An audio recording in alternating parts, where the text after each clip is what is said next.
The woman's shovel struck hard earth with a sound like bone breaking, and Yates Ingram reined his horse to a stop on the ridge above, watching her dig what could only be a grave under the merciless Utah sun. It was July 1878, and the summer heat had turned the ground around Provo into something close to iron. Yates had been riding the high country for 3 days, checking on cattle for the ranch that employed him, when he saw her there in that lonely stretch between town and the mountains. She was alone, completely alone, working a shovel that looked too heavy for her slender frame. Her dark hair hung in a long braid down her back, and even from this distance he could see the rigid set of her shoulders, the mechanical way she drove the blade into the earth again and again. He nudged his bay gelding down the slope, taking it slow so as not to startle her. When he was close enough to call out, he said, "Madam." His voice carried across the quiet afternoon. She stopped mid-swing and turned to face him. Her eyes were red-rimmed but dry, her face streaked with dust and sweat. She wore a simple dark dress, practical and worn, and her hands on the shovel handle were blistered raw. "I do not need help," she said, her voice hoarse. "Please move along." Yates dismounted anyway, looping his reins around a scrubby juniper. He was 26 years old, tall and lean from years of ranch work, with sun-weathered skin and dark hair that curled at his collar. He had kind eyes, his mother used to say before she died, though he had never thought much about it. "Begging your pardon, madam, but that looks like hard work for one person." He gestured at the hole, which was maybe 2 feet deep and clearly meant for a body. Behind her, wrapped in what looked like a quilt, was a small form, too small to be an adult. Her jaw tightened. "I said I do not need help, I heard you." Yates took off his hat, wiped his forehead with his sleeve. "But I am offering anyway." She stared at him for a long moment, and he saw something shift in her expression, some wall beginning to crack. Then her hands started to shake on the shovel handle, just a tremor at first, then harder until she had to let go. The shovel fell to the ground with a clatter. "She was 3 years old," the woman said, her voice breaking. "My daughter. The fever took her 2 days ago." Yates felt his chest tighten. He had seen plenty of death in his years. The frontier did not spare anyone, but children always hit different. "I am sorry," he said, and meant it. "The undertaker wanted $15. I do not have $15. She laughed, a sharp, bitter sound. "I do not have $5, so I will do it myself." "You should not have to do this alone," Yates said quietly. "I have been alone for a while now." She looked at him then, really looked at him, and he saw the exhaustion in every line of her face. "My husband died last winter. Logging accident up in the canyon. It has been just Charlotte and me since then, and now it is just me." Yates picked up the shovel. "What is your name?" She hesitated, then said, Cora Vance." "Yates Ingram." He started digging, driving the shovel deep. The earth was hard-packed and stubborn, but he was strong and he knew how to work. "You won't bury grief by yourself, Mrs. Vance, not today." Cora stood there watching him for a moment, her arms wrapped around herself despite the heat. Then, without a word, she walked to her wagon parked nearby and came back with a pickaxe. She started working alongside him, breaking up the hard ground while he scooped it out. They worked in silence for the better part of an hour. The sun beat down relentlessly and sweat soaked through Yates's shirt. Cora's face grew even paler, but she did not stop. When the grave was deep enough, Yates climbed out and helped her up. They stood there breathing hard, looking at the hole in the ground that would hold her child. "I should wash her," Cora said softly. I should have washed her properly." "You did the best you could," Yates said. "That is all anyone can do." Cora walked to the small wrapped form and knelt beside it. Her hands trembled as she touched the quilt, and then she bent over and pressed her forehead to it, and the sobs came like a dam breaking. They were raw and painful, the kind of crying that came from somewhere deep and unreachable. Yates stood back, giving her space, his hat in his hands. He had never been good with words, never knew what to say when people hurt. But he stayed, because leaving her alone seemed worse than any awkwardness he might feel. When the worst of it passed, Cora straightened up and wiped her eyes with the back of her hand. "I am sorry," she said. "You have nothing to be sorry for." She looked at him with those red-rimmed eyes. "You do not even know me. Why are you helping?" Yates thought about that. "Because it is the right thing to do, and because nobody should have to do this by themselves." Together they lifted Charlotte's small body and lowered her gently into the grave. Cora had wrapped her in the quilt Cora's own mother had made, she explained, the only nice thing she had left. She stood at the edge of the grave and recited the 23rd Psalm in a voice that shook but did not break. Yates stood beside her, head bowed. When she finished, they began filling in the dirt. This part went faster, though it felt heavier somehow. Each shovelful felt like finality, like the closing of a door that could never be opened again. By the time they finished, the sun was starting to sink toward the western mountains. Cora had found stones to mark the grave, and she arranged them carefully in the shape of a cross. Then she stood there, staring down at the fresh earth, and Yates could see she was somewhere far away. "Where are you staying?" he asked gently. "I have a cabin, about 2 miles that way." She pointed east toward the foothills. "It is not much, but it is mine. Was my husband's claim before he died. You should not be alone tonight." Cora gave him a look, sharp and wary. Yates held up his hands. "I am not suggesting anything improper, madam, but you have just buried your child. That is not something a person should face alone in an empty cabin." "Is there anyone in town? A friend, family?" She shook her head. "We came out from Missouri 2 years ago, just the 3 of us trying to make a new start. My husband's parents are back east, but we have not spoken since the wedding. They did not approve of me." She smiled faintly, without humor. "I do not have anyone." "Then let me help you get home at least. Make sure you are settled safe." After a long pause, Cora nodded. "All right." He followed her wagon in the fading light, his horse plodding patiently behind the creaking wheels. The cabin was indeed small, one room with a loft, set back against a stand of cottonwoods near a creek. There was a small barn, a chicken coop, a garden patch that looked like it had been recently tended. Yates helped her unhitch the wagon and see to her horse, a sturdy little mare that nuzzled at Cora's shoulder looking for treats. Then Cora stood in front of the cabin door and he saw her hesitate. "I have not been inside since I wrapped her," she said quietly. "I could not bear it. I slept in the wagon last night." "Would you like me to go in first?" Yates asked. Relief crossed her face. "Would you mind?" The cabin was tidy but sparse. A rope bed in one corner, a smaller bed that must have been Charlotte's against the opposite wall. A table with 2 chairs, a cook stove, shelves with a few dishes and supplies. Everything was clean and carefully kept, the home of someone who took pride in what little they had. Charlotte's rag doll sat on her bed, and Yates felt his throat tighten. He picked it up gently and set it on the shelf, out of immediate view but not hidden.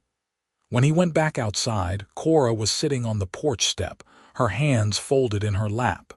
"It is all right," he said, "just as you left it." She nodded but did not move to go inside. "I do not know what I am supposed to do now," she said. "I do not know how to just keep going." Yates sat down on the step beside her, leaving a respectful distance between them. "You take it one moment at a time. That is all you can do. You speak like someone who knows about loss." "Lost my mother when I was 18. Fever, same as your daughter. Lost my father 3 years before that to a Comanche raid down in Texas. I have a sister back in Kansas, married now with kids of her own, but I have not seen her in years." He looked out at the darkening landscape. So yes, I know something about it. They sat in silence as the stars began to appear overhead. The night air was cooling, bringing relief from the brutal heat. Somewhere in the darkness, a coyote called out, lonely and distant. I should go, Yates said finally. Let you rest. But I will come back tomorrow if that is all right, check on you. You do not have to do that, I know, but I would like to. Cora looked at him in the dim light from the cabin's single window. Why are you being so kind to me? You do not know anything about me. I know you loved your daughter enough to dig through hard ground in the summer heat to give her a proper burial. I know you are stronger than you think you are. That is enough for me to know. Something flickered in her eyes, something that might have been the beginning of trust. Thank you, Mr. Ingram. For today, I would not have managed without you.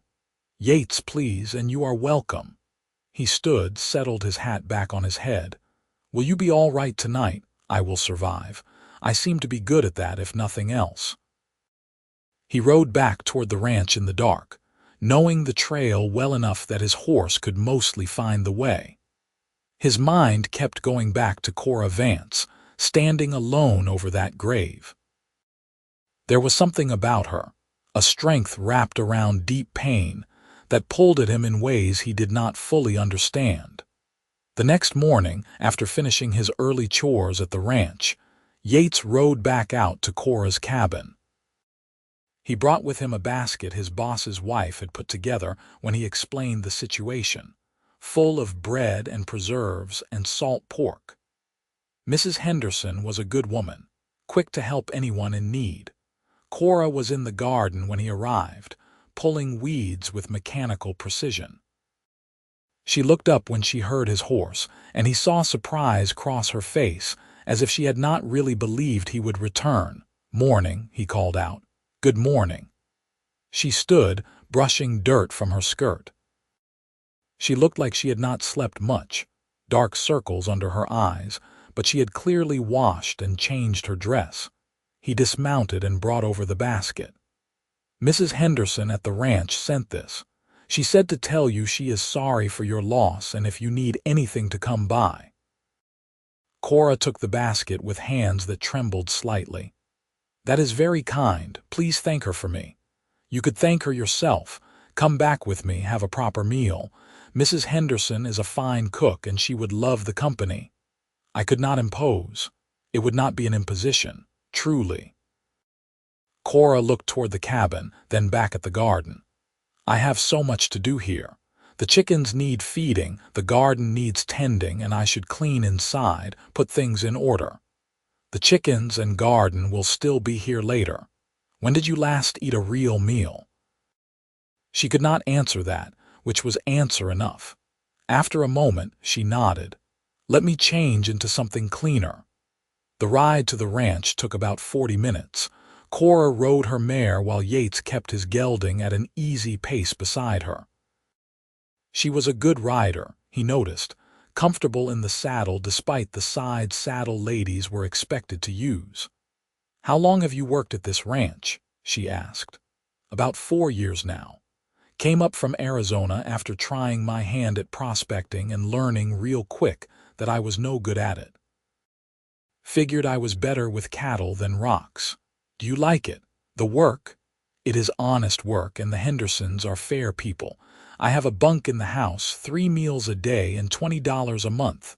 Could do worse. My husband used to work for the lumber mill, Cora said. Before he filed his claim on the cabin land, he thought we could farm, raise some cattle maybe, make something of our own instead of working for someone else all our lives. She paused. He was a dreamer. Good man, but always looking ahead to something better instead of appreciating what we had. Do you miss him? She was quiet for a long moment. I miss what I thought we would have together. But if I am being honest, and maybe it is terrible to say this now that he is gone, but we were not well suited. My parents arranged the marriage because his family had money, only it turned out they cut him off when he married me.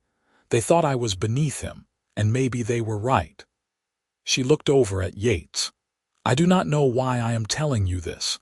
I have not said these things out loud to anyone. Sometimes it is easier to talk to a stranger than someone who knows you well. Less judgment. And are you judging me? No, madam. You are entitled to your own feelings, even the complicated ones. The ranch spread out across a wide valley with good grass and a creek running through it. The main house was a solid structure of logs and stone, with a wide porch and real glass windows. There were several outbuildings, a large barn, corrals with horses and cattle visible in the distance. Mrs. Henderson came out to greet them, a plump woman in her 50s with a kind round face and flour on her apron. You must be Mrs. Vance. I am so sorry for your troubles, dear. Come inside, come inside. Yates, put the horses up and then wash for dinner. Yates did as he was told, and by the time he came into the house, Cora was seated at the large kitchen table with a cup of tea in front of her. Mrs. Henderson was bustling around the stove, talking steadily about everything and nothing in the way some women had, filling silence with comfort. Mr. Henderson came in from the barn, a lean, weathered man with gray hair and sharp blue eyes. He shook Cora's hand with rough gentleness. Sorry about your little girl, madam. No parent should have to bury a child. Thank you, Cora said quietly. They sat down to a meal of fried chicken, mashed potatoes, green beans from Mrs. Henderson's garden, and fresh biscuits with honey. Cora ate slowly at first, then with more appetite, as if her body was finally remembering it needed fuel. How are you managing out there on your own, Mrs. Henderson asked. That is a lot of land for one woman to handle. I am managing, Cora said. The garden is doing well and I have my chickens for eggs. I had thought to get a milk cow, but that will have to wait now. What about money? Mr. Henderson asked bluntly. Forgive me for being direct, but widows with land often find themselves in difficult circumstances. Cora set down her fork. I have a little saved. My husband had a small life insurance policy through the mill, $25, which they paid out after he died. I have been careful with it, but it is nearly gone now. I was thinking I might take in sewing or washing. I can do both well enough. Can you teach? Mrs. Henderson asked suddenly. I can read and write and do figures. My mother insisted on a good education even though we were not wealthy. Mrs. Henderson looked at her husband with excitement. The school has been looking for a teacher since Miss Porter got married and moved to Salt Lake City. The pay is not much, maybe $30 a month, but it includes room and board during the term. The school term does not start until September, Mr. Henderson pointed out, but she could do washing and mending until then. There are plenty of men in town who need such services. The miners especially, they are hopeless with their clothes. Cora looked between them, something like hope flickering in her expression. Do you really think they would hire me to teach? You would have to speak to the school board, but I am on it myself, Mr. Henderson said. I could arrange a meeting. Are you interested? Yes, Cora said. Yes, I am very interested. Yates watched this exchange with a warmth in his chest. He had hoped bringing Cora here would help her in some way, but he had not expected the Hendersons to offer such practical assistance. They were good people, salt-of-the-earth types who believed in helping their neighbors. After the meal, Mrs. Henderson packaged up leftovers for Cora to take home. You come by any time, dear. I mean that. A woman alone needs friends, and I would be happy to be yours. On the ride back to her cabin, Cora was quieter than before, but it was a different kind of quiet, not the heavy silence of grief, but something more thoughtful. They are good people, she said finally. The best, Yates agreed. You did not have to do any of this. Bring me to meet them, arrange for the possibility of work. I know. She looked over at him. Why did you? Yates thought about how to answer. When I found you yesterday digging that grave alone, it struck me as the loneliest thing I had ever seen. And I thought about how much I wish someone had been there for my mother when she died, someone to help my sister and me through it. We managed, but we should not have had to manage alone. So if I can keep someone else from having to face that kind of loneliness, well, seems like the least I can do. You are a good man, Yates Ingram. I am just a cowboy doing what I can. When they reached her cabin, Yates helped her down from her horse and carried the basket of food inside for her. The cabin felt different now, less heavy somehow, though Charlotte's absence was still everywhere. "Will you stay for coffee?" Cora asked. "I know it is late afternoon, but I make it strong. I should not impose on your time. You would not be imposing. I would like the company if you are willing." So Yates sat at her small table while Cora made coffee on the stove. They talked about small things, the weather and the ranch and the town. She told him about growing up in Missouri, the daughter of a shopkeeper, how she had always loved reading and had dreamed of being a teacher before her parents arranged her marriage. He told her about growing up in Texas, learning to ride before he could walk properly, the feel of wide open spaces that made you feel both small and infinite at the same time. The light slanted golden through the window, and Yates realized he did not want to leave. Not because he had any improper designs on her, she was a recent widow and grieving mother, but simply because he enjoyed her company.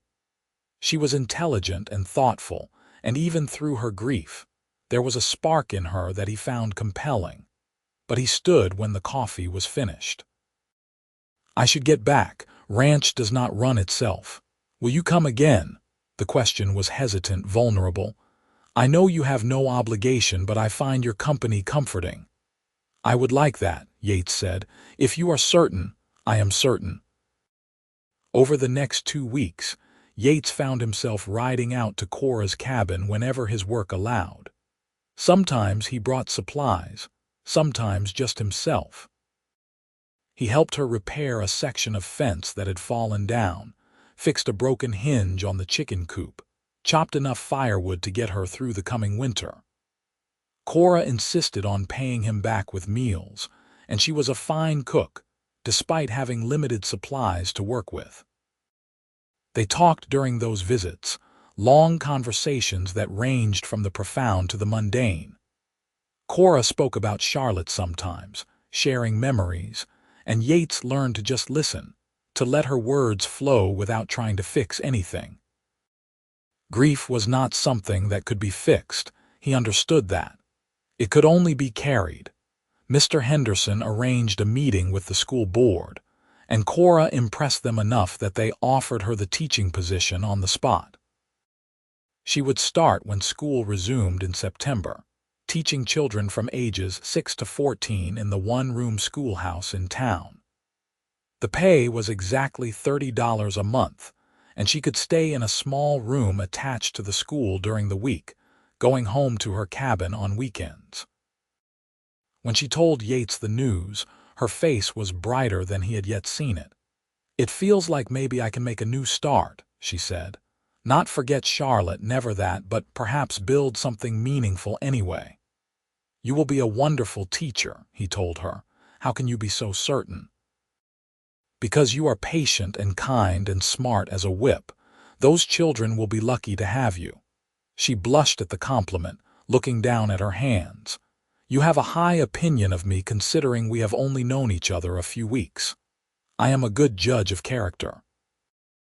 That evening, as they sat on her porch watching the sun set behind the mountains, Cora said, "I have been thinking about something." "What is that?" "About how strange life is. A month ago, I thought I knew what my future held. I was a mother, a widow trying to make ends meet, focused only on keeping Charlotte fed and safe. Then, in one terrible moment, all of that changed.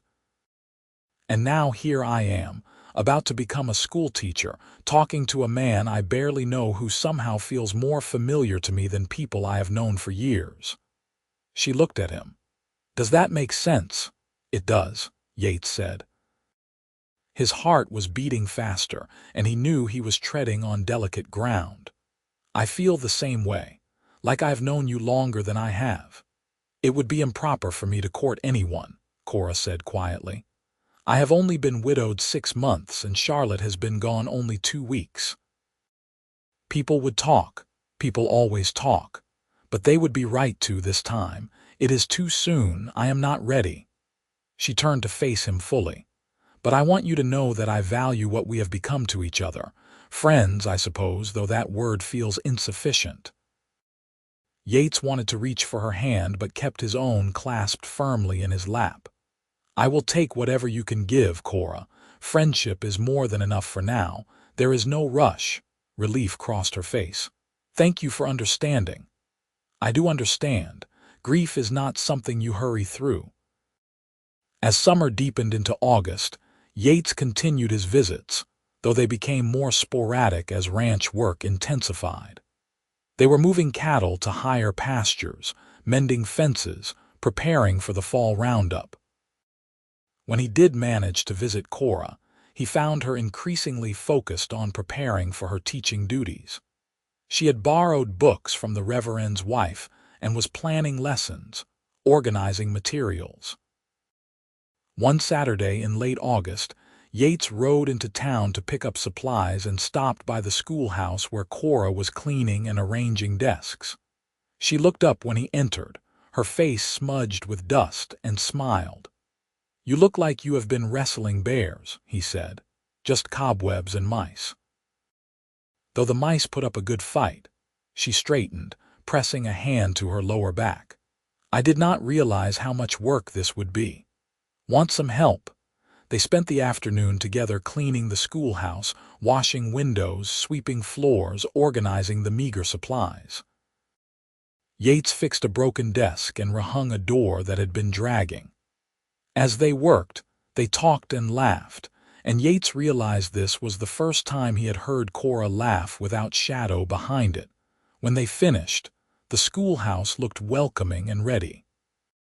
Cora stood in the center of the room, turning slowly to take it all in. I start Monday, she said. I am terrified. You will do wonderfully. What if the children do not like me? What if I am terrible at this? Yates walked over to her, and this time he did take her hand. It was the first time they had touched beyond polite handshakes and helping each other over rough ground. Her fingers were calloused from work but small in his.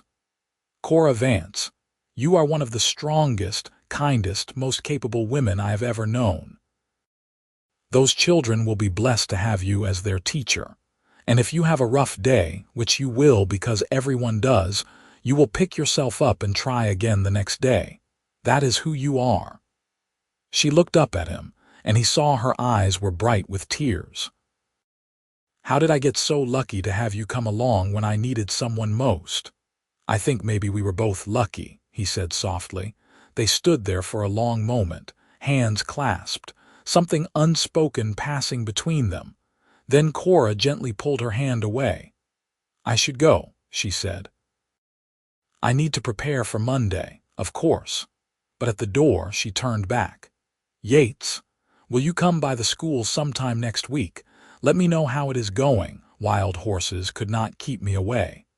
Cora's first week of teaching was exhausting but exhilarating. She had 17 students ranging from a 6-year-old just learning letters to a 14-year-old boy, who was already nearly as tall as Yates and clearly thought school was beneath him. But Cora discovered she had a gift for engaging even the reluctant learners, finding ways to make lessons interesting and relevant. Yates stopped by on Wednesday afternoon, timing it so he arrived just as school was letting out. The children poured out of the building like water from a broken dam, shouting and laughing. Several of them stopped when they saw Yates, and a small girl with braids asked, "Are you Miss Vance's beau?" "Emma Cooper, mind your manners," Cora said, appearing in the doorway. But she was trying not to smile. "Just a friend," Yates said, tipping his hat to the girl. "Your teacher and I are friends." The children scattered, and Cora invited him inside. "How did it go?" he asked. "Better than I hoped. They are good children, even the challenging ones." I think this was the right decision." She was glowing with satisfaction and purpose, and Yates thought she had never looked more beautiful. The thought surprised him with its intensity. He had always found her attractive, but this was different. This was seeing her come back to life, seeing her step into her own strength. As September turned to October, they fell into a comfortable pattern. Yates would visit on weekends when Cora went back to her cabin, helping her with the heavier chores she could not manage alone. Sometimes Mrs.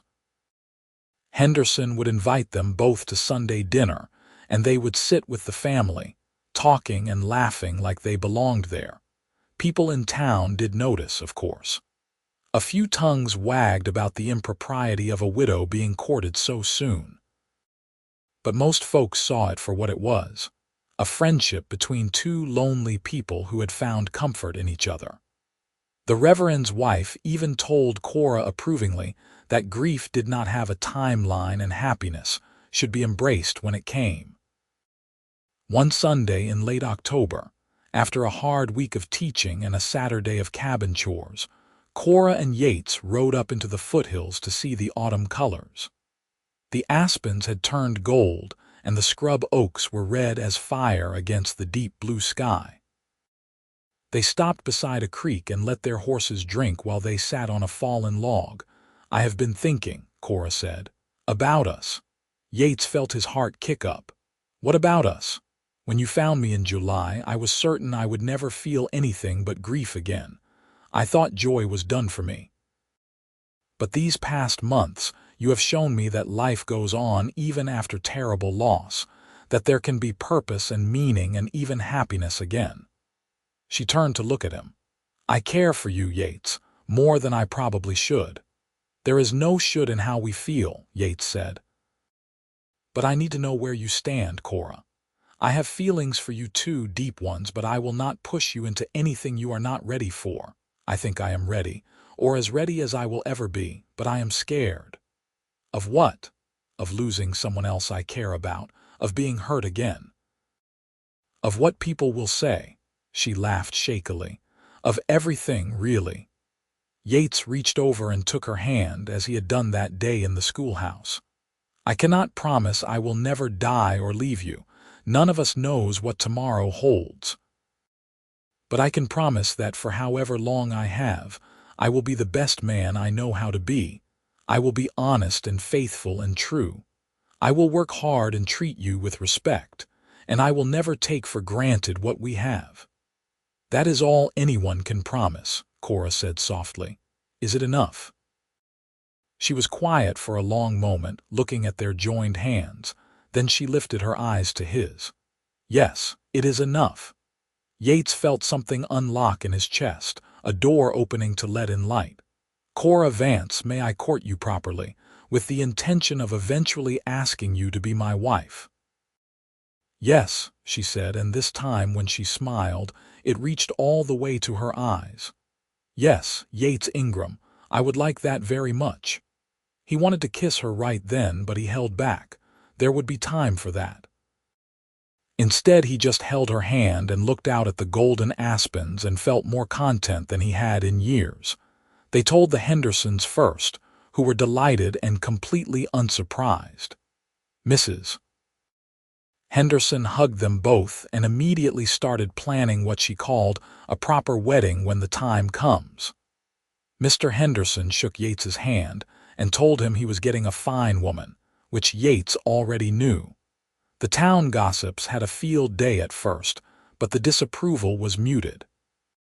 Cora was well liked as a teacher, and Yates had a reputation as a decent, hard-working man.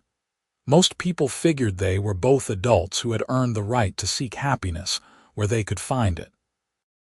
Courting in the frontier West was a practical affair, especially between two people who were no longer young and foolish. Yates and Cora did not have the luxury of long, leisurely afternoons together. He had his ranch work, she had her teaching and her cabin to maintain. But they made time for each other whenever they could. Yates would ride into town after work sometimes, arriving dusty and tired, and walk Cora from the school to the boarding house where she took her dinners. They would talk about their days, sharing the small details that made up a life. On weekends, he would help her at the cabin, and she would cook meals that they shared on her porch or at her small table. Their first kiss happened on a cold November evening. Yates had chopped wood for 2 hours, stacking enough to last her through winter. When he finished, Cora brought him coffee and they sat on the porch steps despite the chill. She was pressed against his side for warmth, and when he looked down at her, she looked up at the same moment, and it seemed the most natural thing in the world to lower his head and touch his lips to hers. It was gentle and sweet, and when they pulled apart, Cora was blushing. "That was my first kiss that I actually wanted," she said quietly. "What do you mean, my husband?" he never asked, just took. "But you are different. Everything with you is different." Yates cupped her face in his hand, his thumb brushing her cheek. "You deserve to be cherished, Cora. You deserve tenderness and respect and love." "I am falling in love with you," she whispered. "I tried not to, thought it was too soon, but I cannot help it." "Then stop trying to help it," Yates said. "Because I am already in love with you. Have been for weeks now, maybe since the day I watched you dig that grave and saw the strength it took to keep going." They kissed again, longer this time, and Yates felt something settle into place inside him. This was what he had been searching for without knowing it. Not just a woman to marry, though he wanted that too, but a partner, someone who understood hard work and loss and the value of simple things, someone who matched him. Winter came hard and early that year, with snow falling in thick blankets and temperatures dropping below zero. Cora stayed in town during the week as planned, but on weekends, the ride to her cabin became treacherous. Yates worried about her making the journey alone. "You could stay in town for the winter," he suggested one Friday as they sat in the boarding house parlor. "Your cabin will still be there come spring." "I cannot afford the boarding house all week," Cora pointed out. "The school only provides the room during school days. Then stay at the ranch. The Hendersons have extra rooms, and Mrs. Henderson has already said you would be welcome." Cora bit her lip, considering. What would people say? That you are being practical. It is a hard winter, and there is no sense risking your neck riding back and forth in blizzards. She agreed, though with some reluctance, and moved her few belongings to the ranch for the duration of winter. Yates made sure to behave with absolute propriety, knowing that Cora's reputation mattered, especially as a schoolteacher. But having her there, seeing her at breakfast and dinner, being able to talk to her in the evenings by the fire, it felt like a glimpse of what their married life might be like.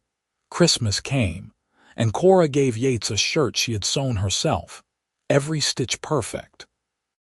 He gave her a set of books he had ordered from Salt Lake City, novels by authors she had mentioned loving.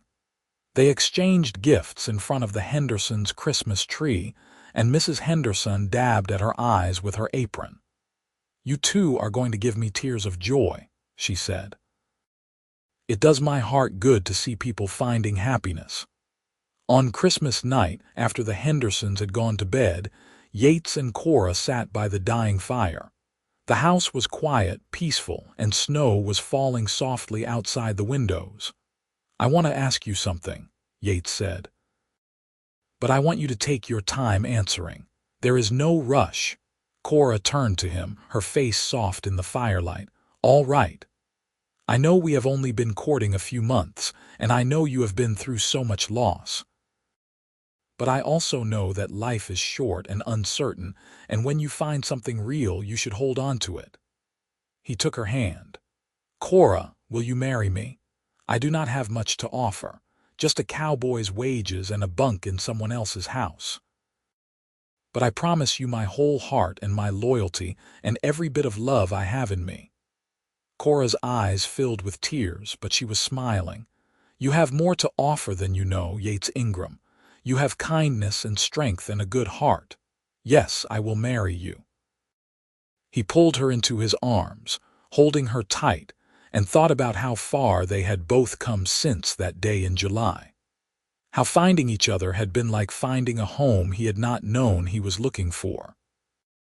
They decided to wait until spring for the wedding, giving Cora time to finish the school year and put any remaining gossip to rest. But they were engaged now, officially promised to each other, and it felt like a new beginning. The winter passed slowly, as winters on the frontier always did. Cora taught her students, and Yates worked the ranch, and in the evenings they sat together making plans. They would live at Cora's cabin at first, fixing it up and adding a room for when Yates's sister might visit. Eventually they hoped to build something bigger, maybe even get a small herd of cattle of their own. In February, Cora received a letter from her late husband's parents. Somehow they had heard about her engagement and wrote to express their disapproval, calling her shameless and saying she had disrespected their son's memory. Yates found her crying over the letter in her room. "They are wrong," he said firmly, taking the letter and tossing it in the fire. "You have every right to happiness, Cora. Their son is gone, God rest him, but you are alive. You get to live." "I know that in my head," Cora said, wiping her eyes, "but it still hurts to hear." "Of course it does, but do not let their bitterness poison what we have. We know the truth of our hearts." She nodded, leaning into him, and he held her while she cried out the hurt.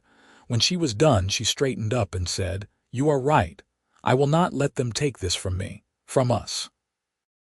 March brought the first signs of spring, and with it came preparations for the wedding. It would be simple, held in the small church in Provo with just close friends attending. Cora made her own dress, a simple gray silk that Mrs. Henderson declared elegant and practical. Yates bought a new suit, his first ever, and felt strangely formal in it. The night before the wedding, Cora visited Charlotte's grave. Yates went with her, standing back while she knelt in the grass that was just beginning to green up. She had brought wildflowers, the first blooms of spring. "I am getting married tomorrow, sweet girl," she said softly. "To a good man who will take care of me. I think you would like him. He is kind and gentle, and he makes me laugh." Her voice caught. "I will never forget you, Charlotte. You will always be my daughter, my first baby. But I have to keep living. I hope you understand." Yates stepped forward and placed a hand on her shoulder. "She would want you to be happy," he said. "Children always want their parents to be happy." Cora stood and turned into his embrace. "Thank you for being patient with me, for understanding that grief and love can exist together." "They have to," Yates said. "We carry our losses with us, but that does not mean we cannot also carry joy." The wedding took place on a bright April morning in 1879, nearly a year after Yates had found Cora digging that grave. The church was small but filled with friends. Mrs. Henderson cried happy tears through the whole ceremony. Mr. Henderson gave Cora away, a gesture that made her cry as well. When Yates and Cora exchanged vows, speaking the words that would bind them together, Yates felt the weight and wonder of it. This woman who had been so broken, who had faced such loss with such courage, was now his wife. And he was her husband, promising to love and cherish her for all their days. The kiss was sweet and hopeful, and when they turned to face their friends as man and wife, the small congregation burst into applause. The celebration was held at the ranch, with food and dancing and genuine happiness.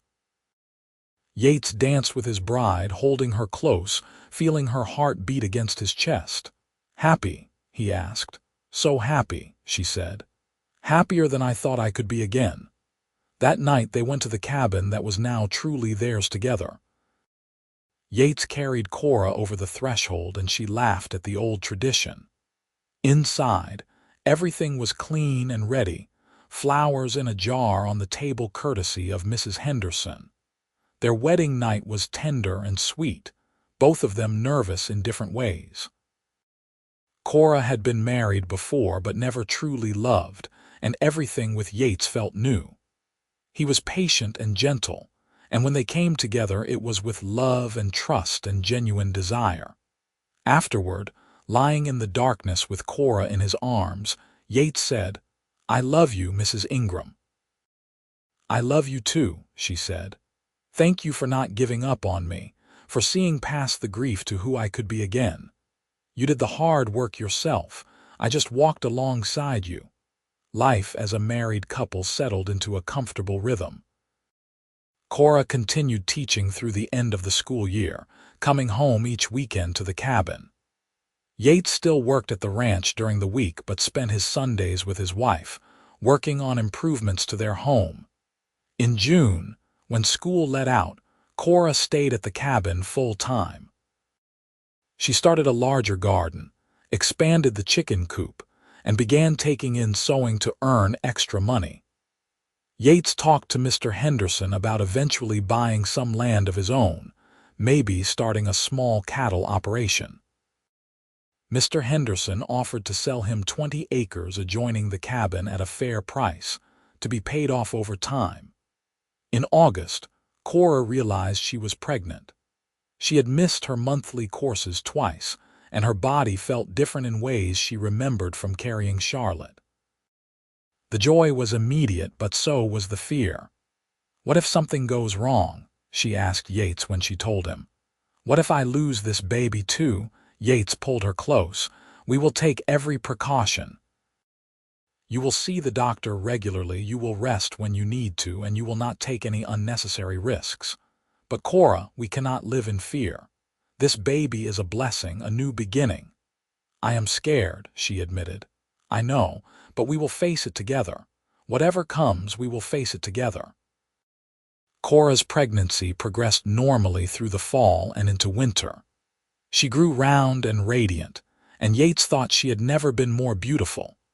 They prepared a corner of the cabin for the baby, building a cradle and gathering tiny clothes. In February of 1880, on a cold, snowy night, Cora went into labor. Mrs. Henderson came to help, along with the midwife from town. Yates paced outside, unable to stay still, listening to the sounds from inside the cabin and praying harder than he ever had in his life. When he finally heard the thin wail of a newborn, he burst back inside. Cora was propped up in bed, exhausted but smiling, holding a tiny bundle. "It is a boy," she said. "We have a son." Yates approached almost reverently, looking down at the impossibly small person in his wife's arms. The baby had a shock of dark hair and was wailing with impressive lung power. "He is perfect," Yates breathed. "Do you want to hold him?" Carefully, awkwardly, Yates took his son into his arms. The baby quieted, looking up at him with unfocused eyes, and Yates felt his heart expand in ways he had not known were possible. "What should we name him?" Cora asked. They had discussed names but never settled on one. Now, holding his son, Yates said, "What about Samuel, my father's name?" "Samuel Ingram," Cora said, testing it out. "I like it. Samuel it is." Raising a baby in a frontier cabin was hard work, but they managed together. Samuel was a hungry, noisy baby who demanded constant attention, but Cora and Yates fell into parenting with a mixture of exhaustion and joy. Yates would walk the floor with Samuel at night when the baby was fussy, singing old cowboy songs his own father had sung to him. Cora nursed and cared for their son with a fierce, protective love tempered by the memory of Charlotte. When Samuel was 6 months old, Cora took him to visit Charlotte's grave. Yates went with them, carrying the baby. Cora had brought fresh flowers and stood looking down at the small stone marker. "You have a little brother," she told Charlotte softly. "His name is Samuel, and he is loud and strong. I wish you could have met him. I wish so many things." She paused, tears sliding down her cheeks. "But I want you to know that even though we have Samuel now, you are not forgotten. You never will be. There is room in my heart for both of you." Yates stood beside her, one arm around her shoulders, the other holding Samuel, who was trying to grab at the flowers. "She knows," he said quietly. "Wherever she is, she knows." As Samuel grew from baby to toddler, the cabin seemed to shrink. Yates worked extra hours and saved every penny he could. And when Samuel was 2 years old, they began building an addition to the cabin. Mr. Henderson helped, as did several other men from the ranch, and by fall they had added 2 proper bedrooms and a larger kitchen. Cora found out she was pregnant again in the winter of 1882. This time the fear was less consuming, replaced by cautious optimism. She had carried Samuel safely. Perhaps she could do it again. Their daughter was born in the summer of 1883, a quiet baby with Cora's coloring and Yates's nose. They named her Rose, for the wild roses that grew near the creek behind their cabin. Life became fuller and busier with 2 children. Samuel was an energetic 4-year-old who wanted to follow his father everywhere. Rose was a content baby who rarely cried. Cora taught reading to Samuel in the evenings, and Yates taught him about horses and cattle, preparing him for the life they were building. The land they had bought from Mr. Henderson now held a small herd of cattle, maybe 20 head, and a few good horses. It was not much compared to the big ranches, but it was theirs, built with hard work and determination. In 1885, Cora became pregnant for the 3rd time. At 32 years old, she felt the pregnancy more than the others, tired more easily and plagued by backaches. But when their 2nd son was born that winter, healthy and squalling, it was worth every discomfort. They named him Thomas, after Cora's father, who had passed away the year before. Their family felt complete with 3 children. The cabin that had once housed only Cora's grief now rang with laughter and tears and the chaos of family life. Samuel, now 6, helped his father with chores and doted on his younger siblings. Rose at 2 was talking constantly, asking endless questions. Baby Thomas was sunny and easy, smiling at everyone. One evening in the spring of 1886, after the children were finally asleep, Cora and Yates sat on their porch watching the sunset. It had been 8 years since Yates had found her digging that grave. "You ever think about that day?" Cora asked. "When we met, all the time," Yates admitted. "I think about how close I came to just riding past, minding my own business, how different everything would be if I had." "I was certain my life was over," Cora said. "Not just Charlotte's death, but everything. I could not see past the grief to any kind of future, and then you showed up and insisted I did not have to face it alone. I am glad I stopped. So am I." She leaned against him, and he put his arm around her. "We have built something good here, have we not? We have built something wonderful." Inside the cabin, Thomas started crying, and Cora sighed. "I should feed him." But before she stood, Yates caught her hand and kissed it. "I love you, Cora. I will love you until my last breath. And I love you, always." The years continued to pass, measured in the growth of their children and the slow expansion of their ranch. Samuel grew tall and strong, a natural horseman like his father. Rose proved to have her mother's love of learning and was reading at a level far beyond her years by the time she was 7. Thomas was the peacemaker of the family, always trying to smooth over disputes between his siblings. In 1890, Mr. Henderson passed away peacefully in his sleep. It was a blow to Yates, who had come to think of the old rancher almost as a father. But Mrs. Henderson, practical as ever, decided to sell the ranch and move to Salt Lake City to live with her daughter. She offered Yates the first chance to buy it. It took every bit of savings they had and a loan from the bank, but Yates and Cora became the owners of the ranch where Yates had worked for so many years. It was a dream realized, land and cattle and a future for their children. Samuel, now 14, took to ranch work with enthusiasm. Rose, at 10, helped her mother keep the books and manage the household. Thomas, at 8, was in charge of the chickens and seemed to have a way with them that made even the ornery hens behave. The ranch prospered under Yates's management. He was a fair boss, treating his hired hands well, and he had learned well from Mr. Henderson. Cora kept teaching occasionally, taking on students who wanted extra tutoring, but mostly she focused on their home and children. In 1895, when Samuel was 19, he asked permission to court a girl from town, the daughter of the general store owner. Yates and Cora gave their blessing, seeing in young Samuel and his sweetheart the same kind of genuine affection they had found in each other.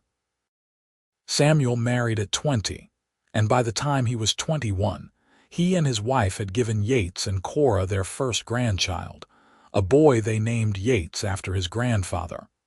Holding his namesake, Yates felt the circle of life complete itself, from loss to love to legacy. Rose surprised them by wanting to attend the normal school in Salt Lake City to become a teacher like her mother. It was difficult to let her go at 17, but they supported her dreams. She wrote letters home every week, full of her studies and experiences. Thomas stayed at the ranch, content with the work and with no apparent desire to leave. He had a quiet confidence that reminded Yates of himself at that age. As the new century approached, Yates and Cora found themselves entering middle age with a life full of blessings. Their ranch was successful, their children were healthy and happy, and they still loved each other with the depth that came from weathering hard times together. One summer evening in 1899, 21 years after their first meeting, they rode together up into the foothills where they had once watched the aspens turn gold. They were both older now, grayer and more weathered, but their hands still fit together perfectly. "You have any regrets?" Cora asked as they sat beside the creek.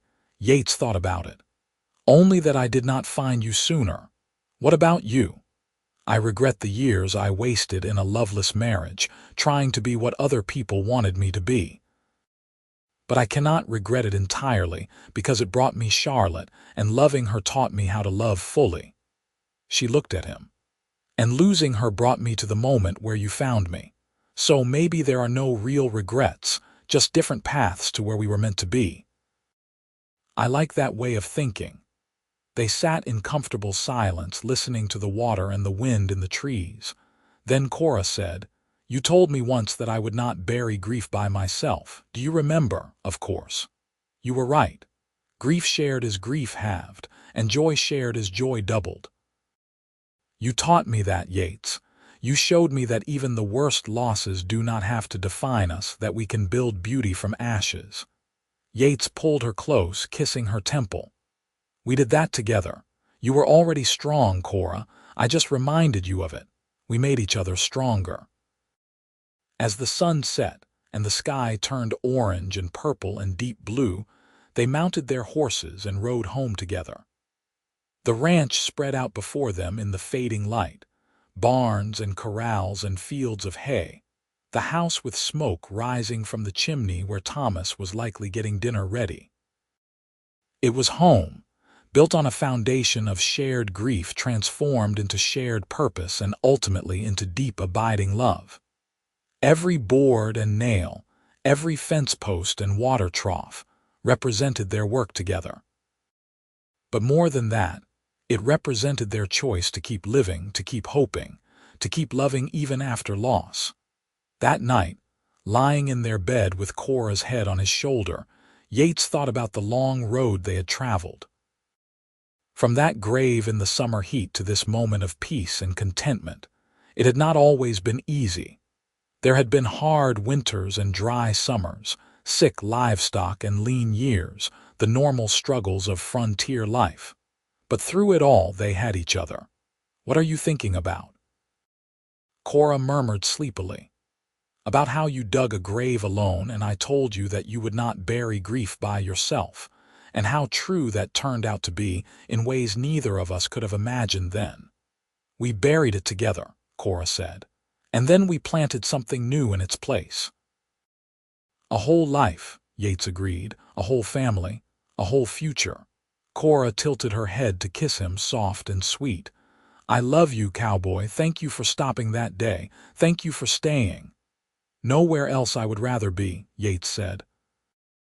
They fell asleep like that, wrapped around each other. Two people who had found healing in love and purpose in partnership. The years continued their steady march forward.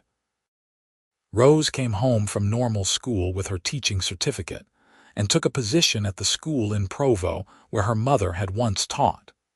She met a young lawyer there and married him in a ceremony at the ranch in 1902. Yates walked his daughter down the aisle, thinking about how fast time moved and how precious every moment was. Thomas married a neighboring rancher's daughter in 1904, and they built a house on the far edge of the ranch property.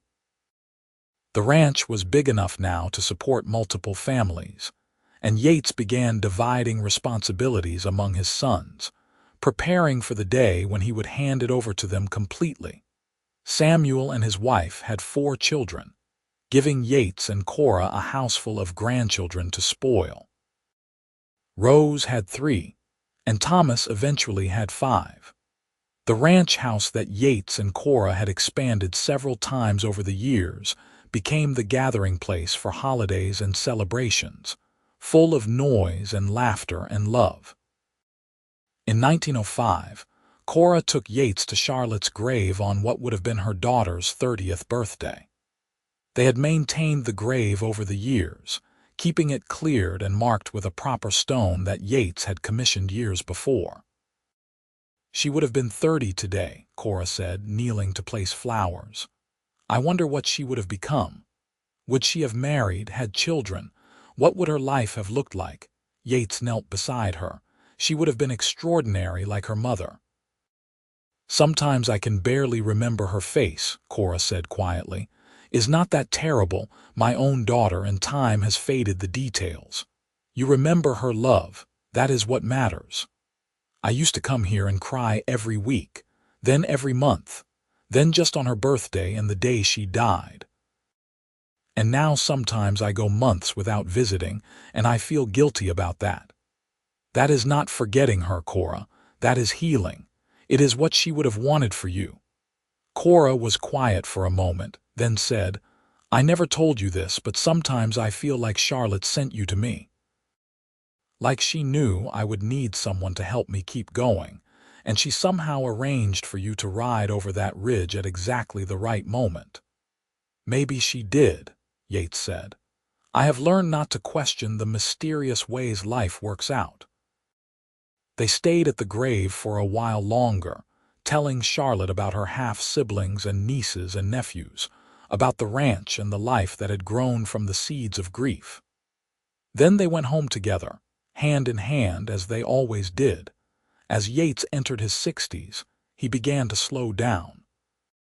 The hard physical labor of ranch work took more out of him than it used to.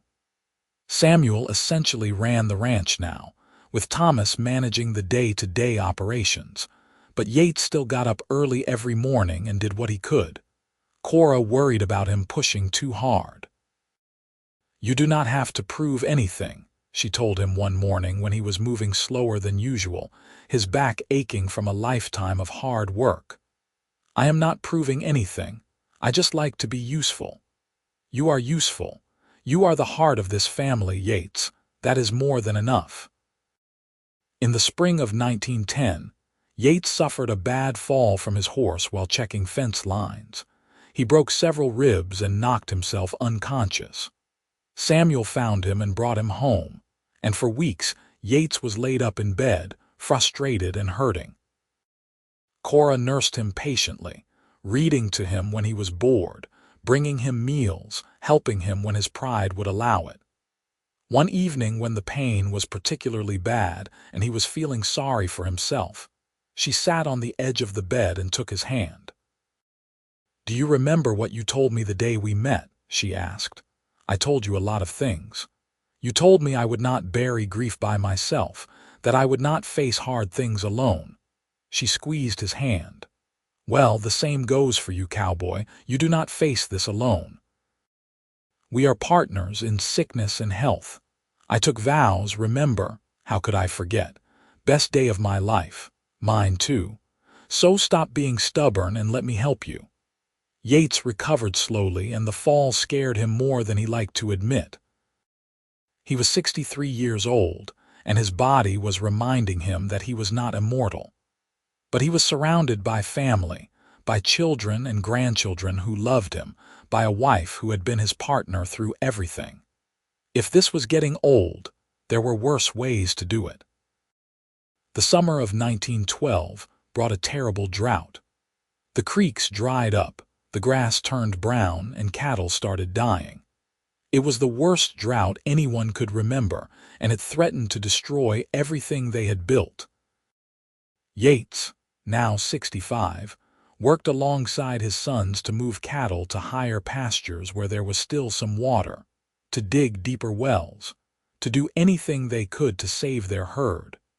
Cora watched him work himself to exhaustion and finally put her foot down. "You are going to kill yourself," she said bluntly. "Is that what you want, to die in a field somewhere because you pushed too hard? I am trying to save our ranch. The boys can save the ranch.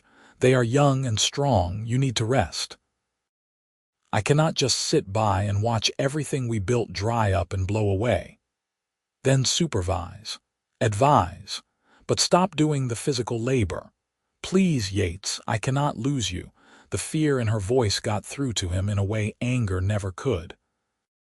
He agreed to step back, to let Samuel and Thomas handle the worst of it. It was hard, harder than he expected, to admit that he was not capable of what he once was. But Cora was right. He needed to be smarter about his limitations. The drought finally broke in September with rains that saved what was left of their herd. They had lost nearly a third of their cattle, a devastating blow, but they survived. With Samuel and Thomas running things, the ranch slowly recovered over the next few years. In 1915, Rose's oldest son enlisted to fight in the war that was raging in Europe. Yates and Cora prayed every night for his safety, terrified of losing a grandchild to the distant horrors of battle. When the boy came home in 1918, wounded but alive, the whole family gathered at the ranch to celebrate. Yates held his grandson and thought about how fragile life was, how quickly it could be taken. That same year, the influenza pandemic swept through Utah. Several people in Provo died, and the whole family lived in fear. But miraculously, they all survived, though Thomas's youngest daughter got very ill and took months to fully recover. Yates turned 70 in 1919, and Cora was 66. They were old now by any measure, grandparents many times over, their hair white and their faces lined with years of sun and wind. But when they looked at each other, they still saw the people they had been when they met, still felt the connection that had sparked on that hot July day so long ago. 41 years, Cora said on their anniversary in 1920. They were sitting on the porch of the ranch house, watching their great-grandchildren play in the yard. Samuel had grandchildren now, making Yates and Cora great-grandparents to 5. 41 years since we married. 42 since we met. Best 42 years of my life, Yates said. Even the hard parts, especially the hard parts, they taught us what we were made of. Cora leaned against him, and he put his arm around her just as he had done countless times before. "I never imagined I could be this happy," she said. "When you found me digging that grave, if someone had told me I would end up here, surrounded by family and love and joy, I would not have believed them. But here we are. Here we are." They sat in comfortable silence, watching the children play, listening to the sounds of the ranch, the lowing of cattle and the whinny of horses and the creak of windmill turning in the breeze. Everything around them was the result of their work, their love. their determination to build something good from the ashes of loss. As the sun began to set, painting the sky in shades of orange and pink, their grandchildren and great-grandchildren started gathering for the anniversary dinner. The house filled with noise and laughter, 3 generations coming together to celebrate Yates and Cora. Rose stood up during dinner and raised her glass. "To my parents," she said, "who taught us that love can heal even the deepest wounds, that hard work and faith can build something lasting, and that family is the greatest treasure we can have. Thank you for showing us how to live with courage and grace." To Yates and Cora, everyone echoed, glasses raised. Yates looked around the table at all these faces, these people who existed because he had stopped to help a woman dig a grave 42 years ago. Samuel and his wife and their children and grandchildren. Rose and her husband and their children. Thomas and his wife and their large brood. Spouses and babies and teenagers and adults, a whole family tree that had grown from 2 broken people who chose to heal together. "I want to say something," Yates said, standing slowly. The table quieted. "When I was a young man, I thought I knew what life was about. Work hard, be honest, find a wife, raise some kids. Simple things. But I did not understand the depth of it, the way life can break you and remake you into something stronger." He looked at Cora, who was watching him with tears in her eyes. "I found my wife on the worst day of her life. She had just lost her child and was facing a future that looked empty and hopeless. But she had the courage to keep going, to accept help from a stranger, to rebuild her life from the ground up. She taught me what real strength looks like." "You taught me too," Cora said softly. "You taught me that I did not have to face hard things alone." "We taught each other," Yates said. "And now we are teaching you." He gestured at the gathered family. "Life is not always easy. You will face losses and disappointments and days when you do not think you can keep going, but you can. And you do not have to do it alone. You have each other and you have the foundation we have tried to build. Love each other. Support each other. Show up when things are hard. That is what family means." There was not a dry eye at the table, and when Yates sat down, Cora took his hand and held it tight. They had built this together, a legacy of love that would outlive them both. The 1920s brought change to the frontier. Cars became more common, electricity reached Provo, and the world seemed to be speeding up. Yates and Cora watched it all from their porch, bemused by how different things were from when they were young. "You miss the old days?" Cora asked one evening. "Sometimes," Yates admitted. "But mostly no. The old days were hard. I like indoor plumbing and electric lights just fine. I like not having to worry about Indian raids or outlaws. The world has gotten safer, I will give it that." They were both slowing down significantly now. Yates walked with a cane, his knees and back protesting every movement. Cora's eyesight was failing, making it hard for her to read like she used to love. But they had each other, and they had their family, and that was enough. In the winter of 1925, Cora caught a bad cold that turned into pneumonia. For a terrible week, Yates sat by her bedside, holding her hand, terrified he was going to lose her. But she rallied, fought through it with the same strength she had shown all her life, and by spring she was up and moving again, though weaker than before. "You scared me," Yates told her when she was finally well. "I scared myself," Cora admitted. "I am not ready to go yet. There is still too much life to live." But they both knew they were living on borrowed time now. They were in their 70s, far older than many people lived. Every day was a gift, and they treated it as such. In 1926, they celebrated their 47th wedding anniversary surrounded by 4 generations of family. The ranch house could barely hold everyone, and they set up tables outside for the dinner. Yates looked around at nearly 60 people, all connected to him and Cora by blood or marriage, and felt overwhelmed by gratitude. "We did good, did we not?" he said to Cora. "We did very good." That night, alone in their room, they lay in bed holding hands like they had done for decades. "I have been thinking," Cora said, "about what comes after." "After what?" "After us, when we are gone." "That is morbid talk." "It is realistic talk. We are not getting any younger, Yates. And I want to make sure you know that when my time comes, I am not afraid. I lived a full life.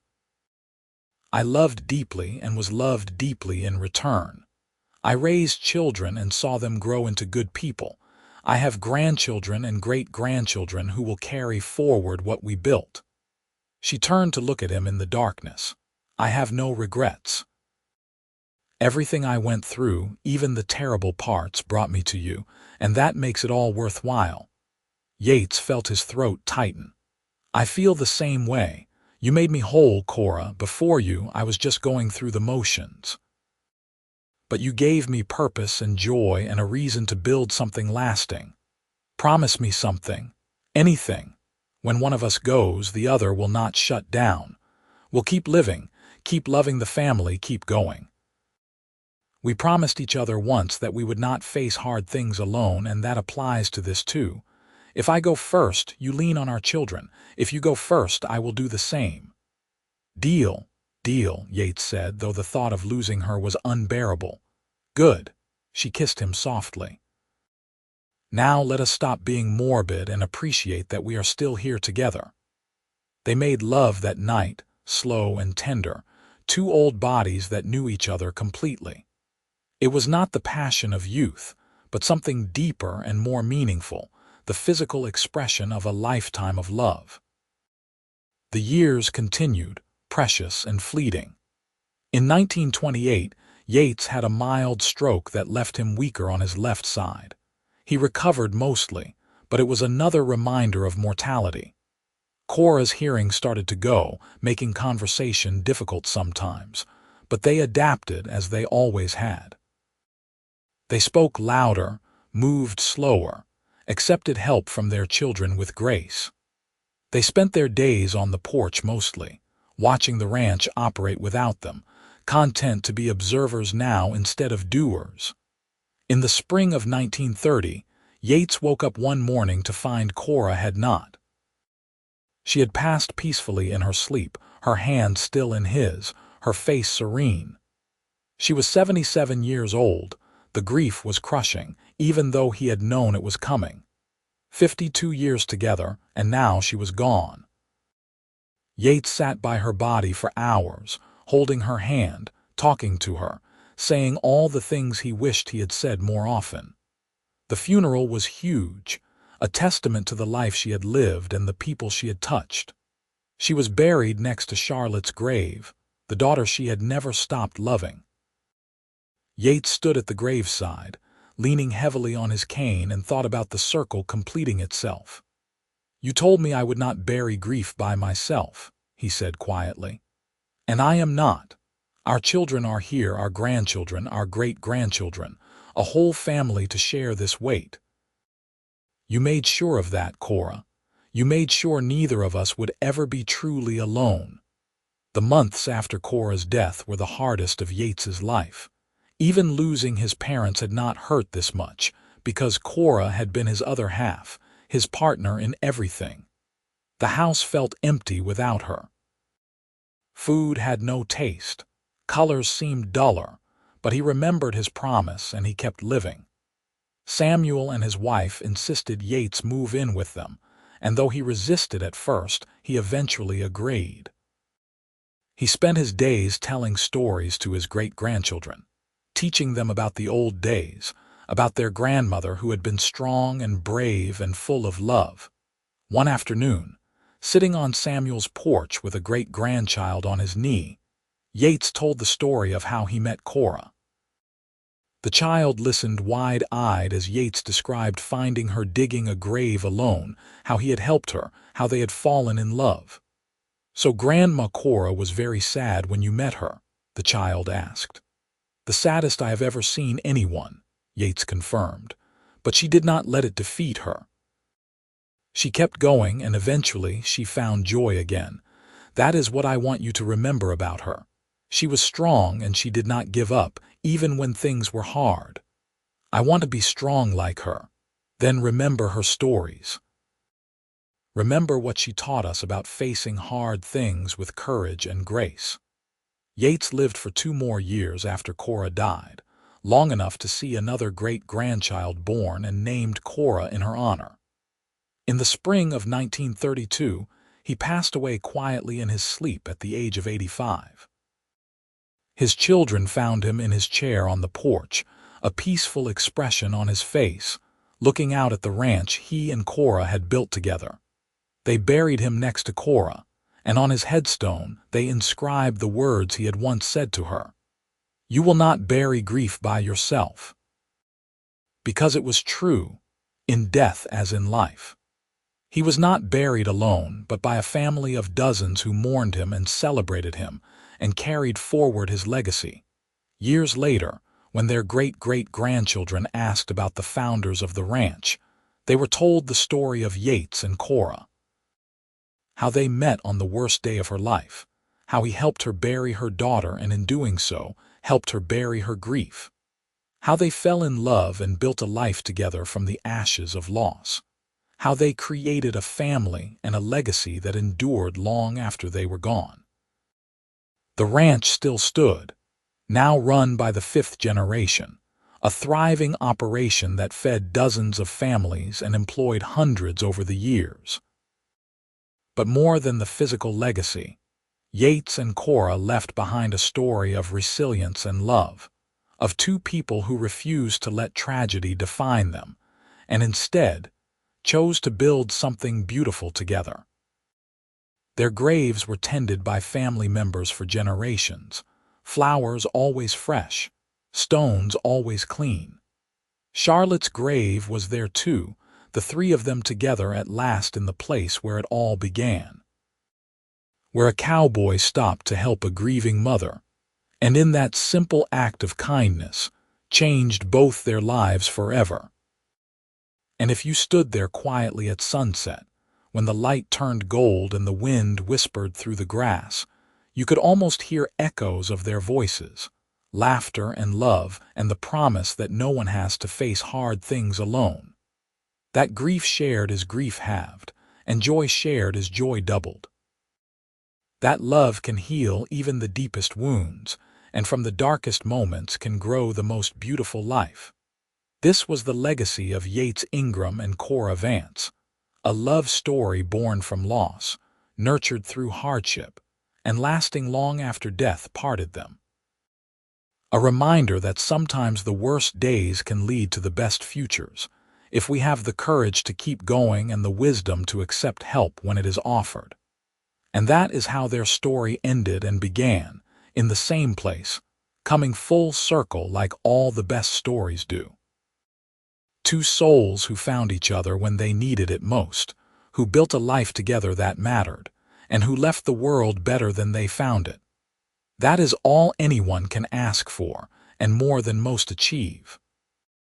The land they claimed, the home they built, the children they raised, all of it stood as a monument to what can be created when love and determination work together. But the real legacy was simpler than that.